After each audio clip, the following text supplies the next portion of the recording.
Assalamualaikum warahmatullahi wabarakatuh. Pada kesempatan kali ini, saya akan memulai untuk menjelaskan mengenai mata kuliah formulasi dan teknologi sediaan padat. Pada semester ini, mata kuliah formulasi sediaan padat akan diampu oleh dua dosen, yaitu saya dan Ibu Ayu Sabrina. Untuk dosen pengampu sendiri, kami akan membagi bobotnya menjadi 50-50. Kemudian, saya akan bertanggung jawab pada mata kuliah FTS padat ini sebelum UTS, sedangkan untuk Ibu Ayu Sabrina akan bertanggung jawab pada mata kuliah FTS padat setelah UTS. Penilaian dari mata kuliah FTS padat itu berdasarkan keaktifan 20%, kemudian kuis 20%, tugas 30%, dan ujian tengah semester 30%. Untuk sistem pembelajarannya, di masa pandemi ini, sistem pembelajaran yang akan ditawarkan adalah secara online dan offline. Untuk online, kita akan belajar menggunakan e-learning dari Unwahas. Kemudian jika diperlukan, kita bisa menggunakan Google Meet untuk diskusi, atau menggunakan media lain jika diperlukan. Sedangkan untuk sistem offline, ini masih belum ada pengumuman secara resmi apakah akan diadakan sistem offline atau tidak. Jadi untuk pengumuman secara offline nanti menyusul saja. Kemudian materi yang akan kita berikan untuk materi UTS adalah sediaan tablet, yaitu saya yang akan menjelaskan atau saya akan membawakan. Kemudian untuk yang UAS itu adalah sediaan kapsul dan supositoria. Untuk profil dosen, perkenalkan, nama saya Danang Novianto Wibowo. Kemudian saya lahir tanggal 3 November 1991. Untuk asalnya, saya asli dari Semarang. Kemudian untuk pendidikannya, saya lulus tahun 2009 di SMA Negeri 14 Semarang. Kemudian saya lulus tahun 2014 S1 Farmasi Unwahas. Kemudian saya lulus 2015 untuk profesi apoteker. Dan saya melanjutkan program pascasarjana saya di Universitas Muhammadiyah Surakarta dan lulus tahun ini 2020. Ini untuk silabus FTS padat. Jadi FTS padat ini mata kuliah yang diambil pada semester 3. Jumlah SKS-nya adalah 2 SKS. Kemudian untuk prasyaratnya yaitu farmasi fisika 2. Nah, Anda kan sudah mengambil mata kuliah farmasi fisika 2 di semester 2 kemarin. Maka Anda sudah dapat mengikuti mata kuliah FTS padat pada semester 3 ini. Untuk kompetensi yang akan diajarkan yaitu mahasiswa mampu menerapkan konsep dasar pembuatan sediaan padat seperti tablet, kaplet, kapsul, dan supositoria, yaitu meliputi unit-unit proses yang terlibat dalam pembuatan sediaan padat yang terdiri dari pengecilan ukuran, pencampuran, granulasi, pengeringan, dan kompresi, serta formulasi dan evaluasi bentuk sediaan padat. Untuk sediaan dan materi yang akan kita berikan yaitu berupa sediaan tablet, tipe dan cara penggunaannya, sifat tablet dan evaluasinya, formulasi tablet, metode pembuatan tablet dan peralatannya, problem dalam proses penabletan, tablet salut gula, tablet salut lapis tipis, penyalutan granul, penyalutan partikel, penyalutan kempa, kemudian tablet lapis, tablet effervescent, tablet sublingual, tablet bukal, tablet hisap, fast dissolving tablet, formulasi kapsul keras dan kapsul lunak, peralatan pengisian kapsul, dan yang terakhir adalah formulasi, proses pembuatan, dan evaluasi supositoria. Nah, untuk sediaan tablet ini akan kita pelajari sebelum UTS. Sedangkan untuk sediaan kapsul dan suppositoria akan dipelajari setelah UAS. Ini literatur yang dapat kita acuh nanti di mata kuliah FTS Padat. Yang pertama adalah Handbook of Pharmaceutical Excipient. Jadi buku ini berisi tentang karakteristik dari excipient yang bisa digunakan dalam penyusun formula suatu sediaan. Salah satunya adalah sediaan tablet. Kemudian kompendia resmi di Indonesia, yaitu Pharmacopeia Indonesia edisi 5, yang mencakup tentang monografi semua bahan. Kemudian ada pengujian sediaan tablet, sediaan umum tablet, dan karakteristiknya. Nah, buku lain yang dapat kita gunakan yaitu Pengembangan Sediaan Farmasi oleh Goswin Agus. Kemudian ada Charles Siregar dengan buku Teknologi Farmasi Sediaan Tablet, Dasar-dasar dan Praktis. Bukan hanya buku ini, mungkin Anda juga dapat menambah literatur mungkin dari jurnal penelitian atau buku-buku lain tentang sediaan atau sediaan tablet. Berikutnya, untuk sistem pembelajaran online. Nah, jadi semester kemarin Anda sudah melakukan sistem pembelajaran online secara mendadak. Kemudian ini masih dilanjut pada semester ini karena dengan kondisi pandemi yang tidak memungkinkan untuk tatap muka secara langsung. Maka untuk memastikan bahwa materi-materi dalam sediaan tablet atau materi-materi dalam FTS Padat ini tersampaikan kepada Anda sekalian, maka saya membuat sebuah sistem pembelajaran online yang pertama, nanti dosen mengupload materi di e-learning. Nah, penguploadan ini maksimal adalah 1 hari sebelum mata kuliah dilaksanakan. Jadi, jika Anda mulai kuliah itu adalah hari Rabu dan hari Kamis, maka saya akan mengupload materi pada hari Senin atau hari Selasa. Nah, materi-materi yang diberikan dapat berupa materi video seperti ini. Kemudian saya juga akan memberi PPT-nya. Kemudian mungkin e-book yang dapat saya berikan dan lain-lain. Dapat jurnal juga atau materi lain dalam bentuk video secara langsung. Nah, kemudian pada saat jam pelajaran, yaitu 100 menit, Anda mempelajari materi, kemudian Anda merangkum materi secara tulis tangan. Nah, merangkum materi secara tulis tangan ini Anda lakukan di kertas folio bergaris. Kemudian Anda tulis semua yang sudah Anda pelajari pada jam tersebut. Kemudian Anda mengumpulkan materi dengan cara mengupload di e-learning yang sudah disediakan. Menguploadnya ini saya himbau Anda mengupload dalam format PDF. Jadi setelah Anda merangkum materi yang sudah diberikan, Anda tulis tangan, kemudian Anda scan. Setelah Anda scan dalam format PDF, nanti Anda upload di e-learning pada platform yang sudah disediakan. Kemudian dosen akan memberikan kuis tiap akhir dari sesi materi. Kuis ini untuk meninjau seberapa dalam pemahaman Anda dalam menguasai materi yang sudah diberikan. Kemudian ada tugas. Tugas ini akan diberikan sesuai jadwal. Kemudian di akhir materi akan diberikan UTS yang sudah ditentukan jadwalnya pada kalender akademik. Nah, itu untuk pendahuluan kita. Sekarang kita langsung masuk ke materi. Materi yang pertama yaitu adalah tablet. Di sini saya akan memperkenalkan tentang pendahuluan tentang sediaan tablet. Kita mulai.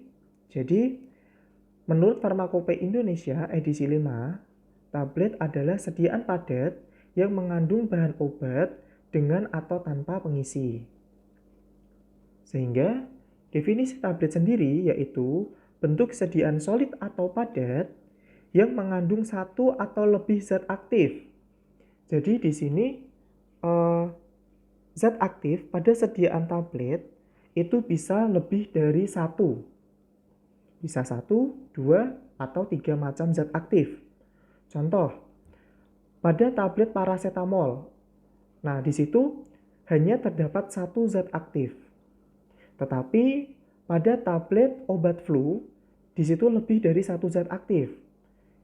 Satu tablet itu dapat berisi paracetamol, kemudian CTM atau klorfeniramin maleat, kemudian bisa jadi mengandung pseudoephedrine, atau mungkin kalau sediaan tablet flu dan batuk bisa mengandung guaifenesin atau dextromethorphan.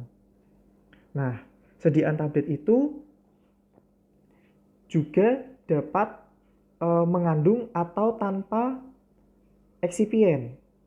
Eksipien itu adalah zat tambahan yang diberikan untuk menunjang suatu sediaan yang dapat meningkatkan mutu sediaan tablet, kelancaran sifat alir yang bebas, sifat kohesivitas, kemudian kecepatan disintegran, dan sifat anti lekatnya. Kemudian sediaan tablet dibuat dengan cara mengempa campuran serbuk dalam mesin tablet.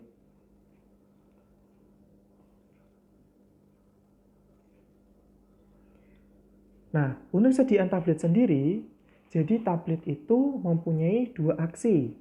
Yang pertama adalah pengobatan atau aksi secara sistemik, di mana setelah tablet itu ditelan, tablet akan hancur, kemudian akan mengalami proses pelarutan di dalam saluran pencernaan, dan tablet akan diabsorpsi dan masuk ke sirkulasi pembuluh darah.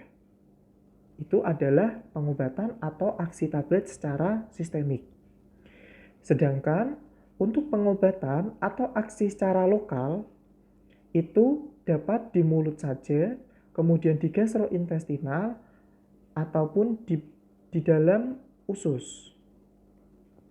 Nah, di sini contohnya adalah tablet hisap yang mempunyai efek lokal pada area mulut. Biasanya, tablet itu digunakan untuk mengobati radang tenggorokan ataupun sariawan.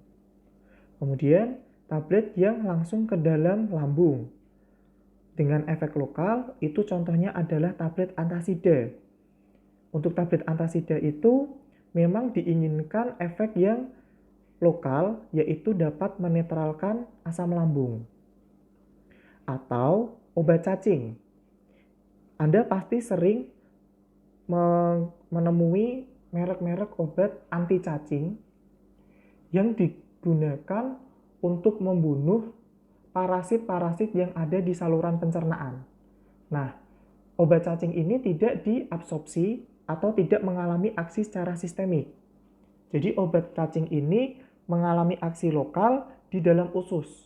Maka tablet itu akan ditelan, kemudian dia diformulasi untuk tidak hancur di lambung, tetapi dia tetap dalam keadaan utuh di dalam lambung, kemudian nanti dia akan disalurkan ke dalam usus, sampai ke dalam usus besar, dan mulai hancur di usus besar.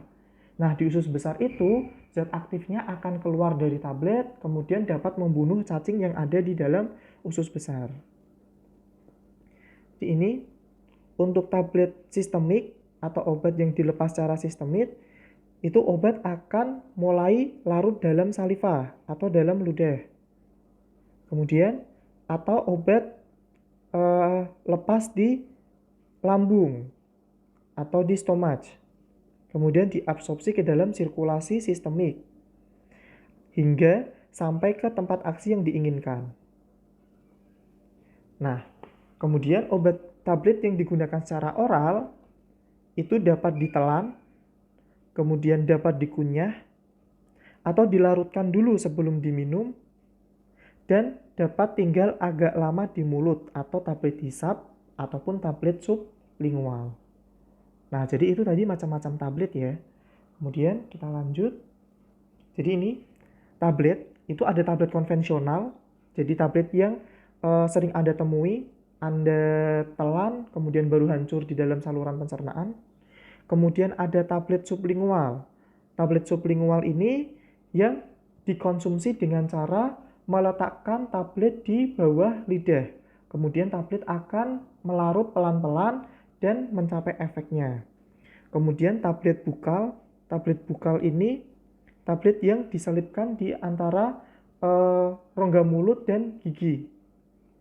Kemudian tablet effervescent. Tablet effervescent ini tablet yang dapat dilarutkan dulu, kemudian baru diminum.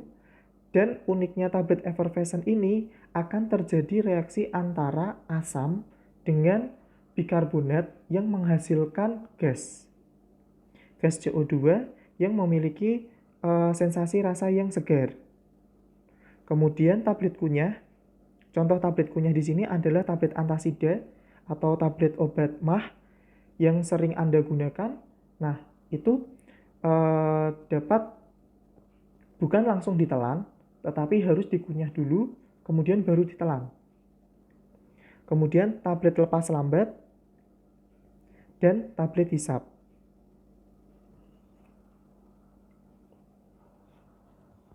Berikutnya adalah keuntungan sediaan tablet.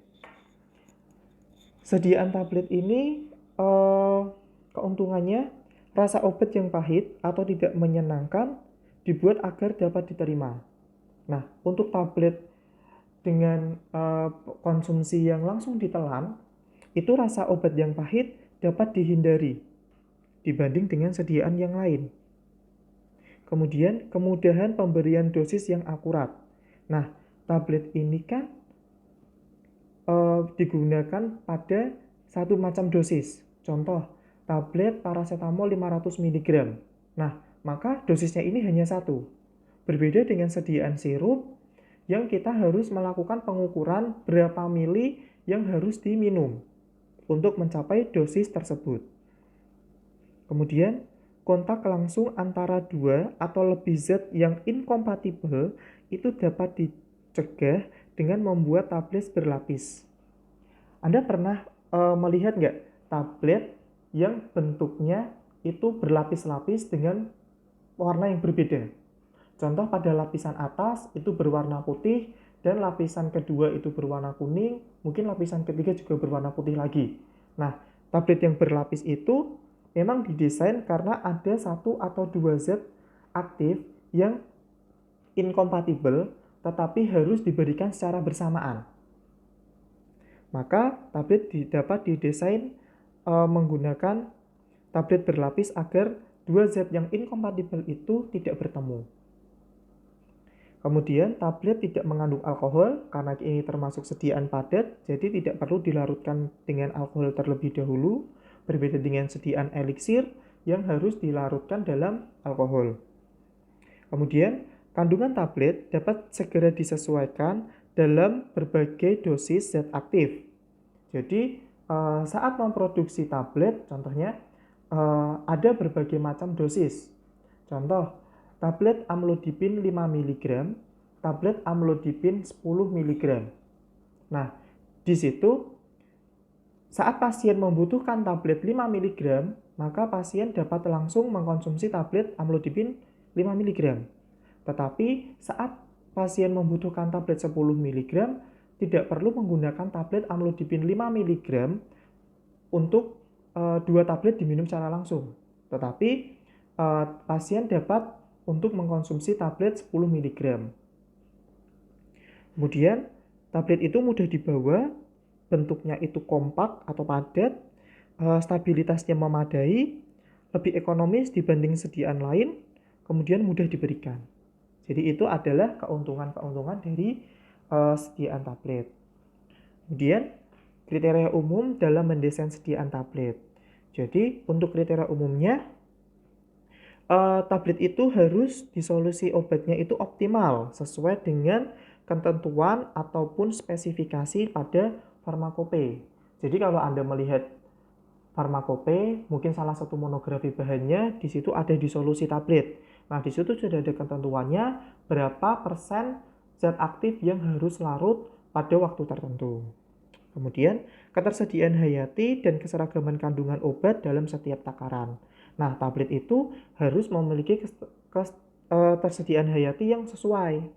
Kemudian, keseragaman kandungannya. Jadi, dari satu tablet dengan tablet yang lain itu harus memiliki kandungan yang seragam atau kandungan yang sama. Jadi kalau Anda memproduksi tablet paracetamol 500 mg, jadi antara satu tablet dengan tablet yang lain, tablet yang dikonsumsi pertama sampai tablet yang diproduksi pertama sampai tablet yang diproduksi di akhir itu harus sama. Jadi kandungannya itu tidak boleh berbeda karena akan mempengaruhi dari kekuatan tablet tersebut. Kemudian stabilitas. Jadi stabilitas produk dari tablet ini harus stabil sehingga dapat klaim yang diberikan pada waktu kadaluarsa atau expiry date-nya itu sesuai antara waktu kadaluarsa aslinya dengan waktu kadaluarsa yang dicantumkan pada kemasan tablet. Kemudian penerimaan pasien. Nah, contoh gini, penerimaan pasien itu tablet kan pada umumnya ditelan secara langsung, tapi ada beberapa tablet yang mungkin dikonsumsi oleh pasien-pasien yang tidak dapat menelan obat secara langsung, maka dapat dibuat dalam tablet hisap. Contoh tablet vitamin C. Walaupun tablet hisap, tetapi dia memiliki efek sistemik. Nah, untuk anak-anak yang membutuhkan vitamin C, kita tidak dapat menggunakan tablet telan secara langsung. Nah, tapi untuk tablet hisap tidak dapat digunakan untuk semua jenis tablet. Contoh, kita membuat tablet yang rasanya itu sangat pahit. Contoh tablet metilprednisolon. Nah, kalau tablet metilprednisolon itu dibuat dalam sediaan tablet hisap, pasti penerimaan pasiennya itu akan kurang karena rasa yang tidak enak itu susah untuk tertutupi. Maka untuk tablet metilprednisolon itu didesain pada sediaan tablet yang langsung ditelan untuk menghindari rasa pahitnya. Kemudian manufaktur stabilitas. Jadi produksi tablet ini harus dapat stabil atau dapat diproduksi secara terus-menerus. Kan Anda nggak ingin ya memproduksi atau mengembangkan satu sediaan tablet yang hanya diproduksi pada waktu-waktu tertentu. Pasti tablet itu ingin diproduksi secara kontinu, secara terus-menerus. Dan dari awal penemuannya sampai sekarang tablet itu selalu ada. Kemudian ini tablet itu harus memiliki atau memenuhi persyaratan kualitas. Yang pertama adalah ketepatan dosis. Nah, jika Anda ingin membuat tablet paracetamol 500 mg, maka dosisnya itu harus tepat. Dan biasanya pada farmakope sudah tertera berapa range yang harus terpenuhi. Jadi, apakah untuk tablet paracetamol itu harus memiliki range 97 sampai 102% dari 500 mg. Nah, itu harus tepat dosisnya. Tidak boleh kurang ataupun tidak lebih dari range tersebut. Kemudian penampilan. Jadi dari berat, ukuran, dan bentuk itu harus konsisten. Nah, kan tidak mungkin untuk memproduksi satu tablet ke tablet berikutnya itu nanti bentuknya dari lingkaran, kemudian produknya diubah menjadi tablet yang bentuknya segitiga. Atau dari ukurannya yang kecil, kemudian diproduksi menjadi yang besar. Itu lebih baik penampilannya itu harus dibuat yang kontinu, agar pasien itu tidak menganggap bahwa tablet yang Anda produksi itu berbeda. Kemudian obat dapat dilepas. Nah, tablet ini kan suatu sediaan yang kompak ya. Di situ zat aktifnya itu ada di dalam suatu sediaan padat yang kompak dan keras.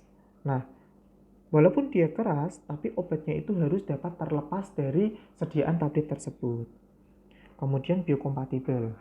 Biokompatibel ini maksudnya tablet itu tidak mengandung eksipien atau bahan tambahan, kontaminan, dan mikroorganisme yang merugikan pasien. Nah, jadi kalau untuk kontaminan dengan mikroorganisme yang merugikan itu sudah pasti. Tapi untuk eksipien, maka eksipien atau bahan tambahan tablet itu harus dipilih sedemikian mungkin agar pasien itu tidak rugi. Contoh, pada obat pasien diabetes mellitus atau pasien dengan DM. Mungkin obat yang dapat dicontohkan adalah tablet metformin. Nah, tablet metformin itu excipientnya harus dicari atau dipilih sedemikian rupa agar tidak merugikan pasien. Contoh menggunakan eksipien sukrosa atau gula. Nah, padahal ini adalah obat anti diabetes untuk mengurangi kadar gula darah, tetapi kita malah memberikan eksipien sukrosa atau eksipien gula.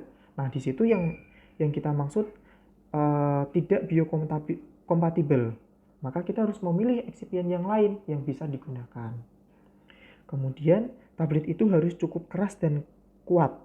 Kenapa? Karena dari proses produksi sampai tablet itu dikonsumsi oleh pasien, itu tablet harus utuh. Contoh tablet ini terlihat tabletnya bentuknya bundar, kemudian dia harus tetap berbentuk seperti ini. Jadi jangan sampai tablet itu tidak cukup keras sehingga saat diterima pasien tabletnya itu patah atau tabletnya itu hancur. Padahal itu masih di dalam strip atau blister tabletnya. Kemudian tablet itu harus stabil. Jadi stabil di sini, stabil secara kimia, fisika, dan mikrobiologi. Contoh secara kimia, berarti kandungan zat aktif tablet itu harus tetap. Tidak boleh berkurang. Karena kalau kandungan zat aktif di dalam tabletnya itu berkurang, maka dia sudah tidak stabil secara kimia. Kalau untuk fisik seperti tadi, jadi sediaan tablet ini harus tetap memiliki bentuk seperti awal saat diproduksi. Kalau bundar ya bundar, mungkin kalau segitiga ya segitiga, atau bentuknya kaplet ya tetap berbentuk kaplet. Kemudian warnanya itu juga harus tetap sama. Nah, tablet yang berwarna putih kalau saat dikonsumsi sama pasien berwarna kuning, berarti dia sudah mengalami ketidakstabilan. Kemudian yang terakhir adalah mikrobiologi. Jadi jumlah mikrobiologinya itu sudah tidak boleh melebihi dari kriteria atau standar yang sudah ditentukan. Kemudian yang ketujuh adalah acceptable atau dapat diterima oleh pasien, tentunya dengan formulasi. Contoh tablet hisap, maka tabletnya itu harus memiliki rasa yang dapat diterima, atau contohnya rasanya manis. Tapi kalau tablet hisap rasanya pahit atau mungkin rasanya asam, mungkin akan susah untuk diterima oleh pasien. Dan yang kedelapan adalah kemasan yang memadai atau menarik. Jadi di sini kalau menarik mungkin pasien akan lebih suka untuk mengambil atau membeli produk tablet tersebut. Mungkin bisa dikemas dalam tablet itu ada yang kemasan dalam satu stripnya ada yang 10, kemudian dalam satu strip atau blisternya itu ada yang 4, itu juga disesuaikan dengan kemampuan pasien. Kemudian yang memadai, contoh untuk tablet effervescent, tablet yang stabilitas fisiknya itu atau stabilitas kimianya itu sangat tergantung pada suhu dan kelembapan, maka harus dipilih kemasan yang dapat melindungi tablet itu dari kelembapan dari lingkungan luar. Maka kemasannya itu harus memadai untuk tablet tersebut. Baik, di sini kita akan membahas tentang komposisi sediaan tablet. Jadi tadi ya Anda sudah sering mendengar zat aktif dan eksipien. Jadi di sini tablet itu memiliki dua bahan. Yang pertama adalah bahan aktif. Bahan aktif itu adalah juga disingkat sebagai BA. Jadi jika Anda melihat BA di literatur itu menyebutkan BA, itu artinya adalah bahan aktif, juga disebut sebagai Active Pharmaceutical Ingredients atau API, itu juga disebut sebagai bahan aktif. Jadi bahan aktif ini sumbernya bisa dari hasil sintesis, kemudian semi-sintesis. Kalau semi-sintesis ini seperti isolasi, kemudian dari bahan alam, contohnya seperti ekstrak. Nah, bahan aktif ini yang sering disebut atau diklaim pada obat-obat generik atau obat merek yang disebutkan bahan aktifnya. Contoh, paracetamol 500 mg. Jadi memang tablet itu mengandung bahan aktif paracetamol 500 mg. Atau mungkin kalau merek, contoh, saya menyebut merek ya, contoh mereknya adalah Dumin. Nah, Dumin ini biasanya tetap diklaim Dumin mengandung paracetamol 500 mg. Atau mungkin kalau tablet yang kombinasi itu obat flu merek X mengandung paracetamol 500 mg, kemudian chlorpheniramine maleat 2 mg, kemudian pseudoephedrine, glyceryl guaiacolat atau guaifenesin sekian miligram. Nah, itu adalah bahan aktifnya. Sedangkan yang kedua adalah bahan tambahan. Bahan tambahan ini adalah juga disebut sebagai excipient. Nah, bahan tambahan memang tidak disebutkan dalam komposisi pada sediaan tablet. Karena komposisi pada sediaan tablet itu hanyalah bahan aktif. Bahan tambahan ini yang berfungsi sebagai bahan tambahan, penstabil, dan membantu proses pada produksi. Nah, untuk bahan-bahan sediaan tablet, ini akan saya bahas. Yang pertama adalah bahan pengikat atau binder. Nah, bahan pengikat ini adalah bahan yang digunakan untuk mengikat tablet dari bentuk sediaan serbuk menjadi kompak. Kemudian bahan penghancur. Bahan penghancur, tablet itu kan bentuknya kompak ya, bentuknya padat. Nah, dia harus hancur pada saluran pencernaan, maka dia dibantu dengan bahan penghancur. Kemudian bahan pengisi. Bahan pengisi ini berfungsi untuk trituratio. Jadi bila tablet itu memiliki dosis yang sangat kecil dan dia harus dikempa pada bobot yang sesuai dengan alat pengempaan, maka harus diberi bahan pengisi.